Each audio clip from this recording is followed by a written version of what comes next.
Saudara, pada kesempatan ini saya akan mencoba menjelaskan secara ringkas tentang fakta sejarah kerajaan Israel bersatu yang terpecah menjadi dua bagian, yaitu kerajaan Israel Utara dan kerajaan Israel Selatan. Ya, menurut para ahli sejarah, terjadinya perpecahan kerajaan Israel ini ya itu diperkirakan pada tahun 930 sebelum Masehi. Ya. Nah, kita kembali ke kerajaan Israel Utara. Ya. Kerajaan Israel Utara itu dipimpin oleh seorang raja yang bernama Yerobeam. Ya. Kemudian yang kerajaan Israel Selatan itu dipimpin oleh Rehabeam. Ya. Dan Rehabeam memimpin selama 17 tahun. Ya. Sedangkan Yerobeam itu memimpin kerajaan Israel Utara selama 22 tahun. Ya. Lalu siapakah Yerobeam dan Rehabeam ini? Ya. Nah, untuk Raja Yerobeam, ya, yaitu adalah raja dari kerajaan Israel Utara, ya, itu adalah mantan dari pejabat Israel, ya. Dia seorang pejabat dan mengabdi kepada Raja Salomo. Dia bekerja untuk Salomo, ya. Nah, dan dia ini, ya, tipikalnya itu adalah orangnya adalah cakap, ya, dalam berbagai hal. Kemudian gagah, secara postur tubuhnya itu memang oke, gagah, ya. Dan yang ketiganya itu dia itu adalah orangnya pemberani, ya. Itulah tipikal Yerobeam. Lalu siapakah Rehabeam? Nah, ini agak sulit, namanya hampir mirip nih, Rehabeam dan Yerobeam, ya. Lalu siapakah Rehabeam ini, ya? Nah, Rehabeam adalah anak Raja Salomo, ya. Dia setelah 41 tahun dia diangkat oleh Salomo menjelang Salomo wafat, ya. Jadi sebelum wafatnya Salomo, Rehabeam itu adalah diangkat menjadi raja Israel, ya. Nah, jadi Rehabeam ini adalah anak Salomo dan ibunya bernama Naamah, ya. Naamah orang Amnon. Nah, itu sudah saya jelaskan pada video sebelumnya. Orang Amnon itu adalah penyembah berhala, ya. Nah, itu. Kemudian Rehabeam ini memimpin kerajaan Israel Selatan atau Yehuda itu selama 17 tahun. Atau menurut para ahli sejarah, ya, periode kepemimpinan Yerobeam dan Rehabeam itu diperkirakan pada tahun 922 sampai dengan 913 sebelum Masehi, ya. Nah, itulah. Kemudian kita flashback ke belakang, ya. Ketika Raja Salomo masih hidup dan Yerobeam masih berbakti, masih aktif menjadi pejabat kerajaan Israel, ya. Kemudian Nabi Ahia itu adalah datang untuk menyampaikan nubuatan kepada Yerobeam, ya. Nah, Nabi Ahia ini boleh dikatakan mengatakan bahwa Tuhan akan mengambil 10 suku bangsa Israel dari 12 suku bangsa Israel, ya, dan akan diserahkan kepada Yerobeam, termasuk kerajaan Israel, dan akan membangun tahta kerajaan Israel seperti Daud, ya. Itulah janji Tuhan kepada Yerobeam. Yerobeam bukan orang keturunan dari suku bangsa Israel, ya. Nah, tetapi dengan syarat, ya, Yerobeam harus mampu melaksanakan perintah Tuhan dan tidak melakukan perbuatan tercela atau perbuatan jahat di mata Tuhan, ya, dan harus menjadi raja yang bijak. Nah, ini janji Tuhan yang disampaikan melalui Nabi Ahia itu, ya, kepada Yerobeam. Nah, singkat cerita, Salomo tentunya merasa berkeberatan bahwa 10 suku bangsa Israel itu akan diserahkan kepada Yerobeam. Akhirnya Yerobeam itu berusaha untuk dibunuh, ya, oleh Salomo. Tetapi Yerobeam itu adalah orangnya yang cerdas, cakap, dan akhirnya Yerobeam ini menghindari daripada amarahnya Salomo dan melarikan diri ke Mesir, ya, untuk menghindari hal-hal yang tidak diinginkan, kira-kira seperti itu. Nah, singkat cerita, ya, setelah Yerobeam itu di Mesir dan terdengarlah bahwa Salomo itu telah wafat, akhirnya dia datang ke kerajaan Israel dan langsung memprotes Raja Israel dalam kebijakannya yang menekan, kemudian yang menindas dan menaikkan pajak kepada suku bangsa Israel atau kepada rakyat Israel, ya, yang dilakukan oleh Raja Rehabeam, ya. Nah, di situ terjadilah perselisihan antara Rehabeam dengan Yerobeam, ya. Nah, setelah itu, ya, mengapa mereka itu ngotot, ya, bahwa Rehabeam itu harus menindas, ya, kepada bangsa Israel dan harus pajak itu dinaikkan, karena Rehabeam itu lebih mendengar para penasehat muda, ya, yang mendukung atau yang menjadi kroninya Raja Rehabeam, bahwa pajak harus ditingkatkan itu dalam rangka bisa meningkatkan kewibawaan raja, juga bisa untuk melaksanakan pembangunan yang tertunda oleh Raja Salomo, ya, dan yang ketiganya itu bisa untuk mendapatkan pendapatan belanja negaranya dan bisa hidup bermewah-mewahan dengan istri-istrinya. Nah, itu kira-kira para penasehat mudanya itu menyampaikan seperti itu, dan akhirnya Rehabeam ini, karena boleh dikatakan orangnya itu adalah congkak, sombong, ya, juga jahat, dan mereka ini bodoh, ya. Nah, bukti bodohnya, dia ini tidak pernah mendengarkan para penasehat bapaknya, ya, almarhum bapaknya, yaitu Raja Salomo, yang mengatakan kamu jangan menekan atau menindas rakyat atau bangsa Israel, bahkan pajak pun harus diturunkan, ya.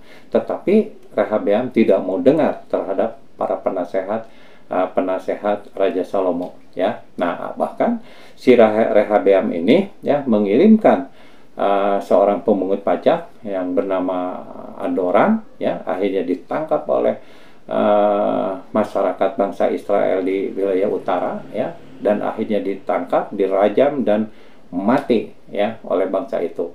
Nah, akhirnya kembali Rehabeam itu tahu, akhirnya dia itu melarikan diri ke Yerusalem, si raja ini.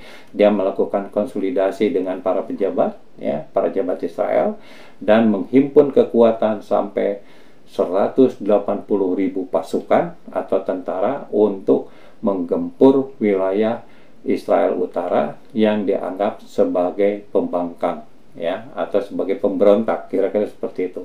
Nah, ini kembali lagi ke Yerobeam, ya, dan Rehabeam ini terjadi perselisihan yang cukup tajam, yang cukup panjang. Bahkan Rehabeam itu mengancam kepada Yerobeam bahwa Yerobeam akan dibunuh lebih sadis dibandingkan dengan kebijakan bapaknya, katanya. Dengan bahasanya itu kira-kira seperti ini: kalau bapaknya itu adalah membunuh dengan cambuk, maka si Rehabeam ini akan mencambuk Yerobeam itu dengan cambuk yang dilapisi dengan besi lah, kira-kira seperti itu, ya. Nah, akhirnya perselisihan ini terus berlanjut, terdengarlah oleh suku bangsa Israel yang ada di utara, dan akhirnya suku bangsa Israel utara itu mencabut mandat rajanya, ya, dan akhirnya dia memilih untuk memisahkan diri dan menjadi negara merdeka, dan sekaligus menunjuk Yerobeam sebagai raja pertama di kerajaan Israel Utara yang beribu kotakan di Samaria, ya. Kemudian, ya, Rehabeam ini adalah untuk melakukan serangan terhadap kerajaan Israel Utara. Itu sebetulnya sudah dihalangi oleh Tuhan. Bahkan Tuhan itu mengatakan bahwa ini adalah perbuatan Tuhan, ya, sebagai konsekuensi daripada perbuatan si Rehabeam ini. Tetapi Rehabeam tetap tidak mau mengindahkan, bahkan tetap bagaimana caranya bahwa wilayah utara itu harus kembali lagi menjadi Israel, kira-kira seperti itu, ya. Nah, kita kembali ke masalah kerajaan Israel Utara yang dipimpin oleh Yerobeam, ya. Nah, Yerobeam juga merasa kekhawatiran ya atas pembangunan yang di wilayah Milo yang oleh Raja Salomo itu. Dikhawatirkan bahwa masyarakat yang ada di utara itu akan kembali ke Rehabeam, ke wilayah kerajaan Yehuda ya. Nah, akhirnya dengan berbagai macam cara dan taktik ya, supaya masyarakat itu tidak untuk melakukan ibadah ke selatan, maka dibangunlah ya itu di wilayah Betel dan di wilayah Dan ya, di wilayah Dan dibangunlah di situ kuil-kuil atau tempat-tempat peribadahan, dan dibangunlah patung anak lembu emas ya, dan mengangkat para imam-imam yang bukan dari suku bangsa Lewi ya. Nah, serta diumumkan kepada masyarakat, hei bangsa Israel, inilah Tuhanmu yang membebaskan kalian dari bangsa Mesir, dan sembahlah ini. Nah, parahnya lagi, si Yerobeam pun ya sudah tidak melaksanakan perintah Tuhan, dan akhirnya dia ikut serta menyembah berhala-berhala ya. Di antaranya adalah menyembah anak lembu emas ya. Nah, itu akhirnya terdengarlah oleh Nabi Ahia, dan akhirnya didatangi, kemudian dia bercerita ya, menyampaikannya ini sebagai konsekuensi dari perbuatan kamu ya, dan ini kamu tidak akan bertahan, termasuk anakmu yang melanjutkan menjadi raja juga tidak akan bertahan ya. Terbukti ya faktanya itu 2 tahun setelah menggantikan Yerobeam anaknya kemudian menjadi raja dan matilah terbunuh. Oke, nanti kita akan bahas lebih lanjut ya. Nah, kembali kita ke selatan ya. Di selatan pun yaitu kerajaan Yehuda itu yang dipimpin oleh Rehabeam ya, di mana bahwa Rehabeam pun juga di sini melakukan suatu kejahatan yang luar biasa untuk di mata Tuhan ya. Kenapa? Karena dia pun menyembah dewa-dewa ya, seperti dewa kosmos, kemudian dewa kejijikan. Padahal di daerah Yerusalem itu sudah ada ya bait suci yang dibangun oleh Raja Salomo. Kemudian dia malahan menyembah kepada dewa-dewa juga sama yang dibangun oleh Raja Salomo atas dasar bujukan istrinya untuk menyembah dewa-dewa itu. Nah, termasuk Rehabeam itu juga menyembah dewa-dewa yang dibangun oleh Raja Salomo ya. Dan anehnya lagi ya, menyembah dewa-dewanya itu sambil bersetubuh dengan para pelacur. Nah, di situ pun juga Tuhan adalah murka dan akan dimusnahkan ya.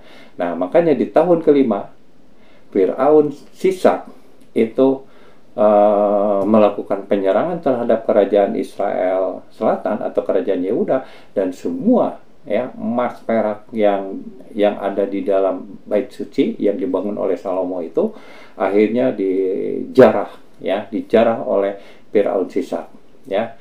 Nah, itu juga akan kita bahas lebih lanjut ya di dalam video selanjutnya. Dan akhirnya bait suci itu dengan pernak-pernik apa segala macam itu digantikanlah oleh tembaga, kira-kira seperti itu ya. Nah, itulah di dalam masalah ini. Nah, yang jadi persoalan pokok di sini ya, antara kerajaan Israel Utara dan Selatan, ini kembali lagi ke belakang ya, itu terus berlangsung terjadi perselisihan ya, peperangan, dan tidak pernah henti, padahal itu masih dalam satu keluarga. Nah, di mana bahwa kerajaan Israel Selatan yang dipimpin oleh yang dipimpin oleh Rehabeam itu yang mayoritas itu adalah suku bangsa Yehuda dan Benyamin. Memang di situ juga ada suku bangsa Simeon misalnya, kemudian juga suku bangsa Lewi itu yang dari utara itu turun ke selatan, itu dari suku bangsa Lewi ya, dan seterusnya. Nah, ini nanti kita akan bahas lebih lanjut ya, sampai dengan suku bangsa Israel yang dibuang ya ke Syria, ke Babel dan lain-lain ya, itu kita nanti akan bahas lebih lanjut, atau itulah pembahasan pada saat ini di dalam masalah perpecahan Israel bersatu menjadi Israel Utara dan Israel Selatan atau kerajaan Yehuda. Nah, kira-kira demikian.